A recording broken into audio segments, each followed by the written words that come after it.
বড়মার কাছে আশীর্বাদ নিয়ে কোথায় গেলাম প্রিয় মানুষের কাছে।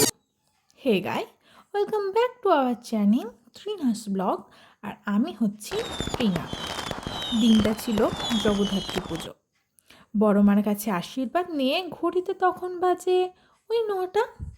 বাড়ি আসার পথে হঠাৎই তোমাদের দাদা ভাইয়ের মাথায় আসে চন্দননগর চলো। ভালোই হলো, এই ফাঁকে আমার প্রথমবারের মতো চন্দননগরের জগদ্ধাত্রী পুজো দেখা হলো। টিকিট কেটে উঠে পড়লাম লঞ্চে, আবার পৌঁছে গেলাম চন্দননগর। এই দেখো, তোমার দাদাভাই আবার আমাদেরকে প্যান্ডেলের থিম সম্পর্কে বুঝিয়ে দিচ্ছে। কি সুন্দর সুন্দর প্যান্ডেল! কি জানো তো, এখন অনেকের মতভেদ শুনেছি, কৃষ্ণনগর না চন্দননগর, কোথাকার জগদ্ধাত্রী পুজো সেরা। এই উত্তরটা না হয় তোমাদের ওপরই ছেড়ে দিলাম। সাবস্ক্রাইব করে উত্তরটা দিয়ে যেও। আমি না হয় চলি, টাটা।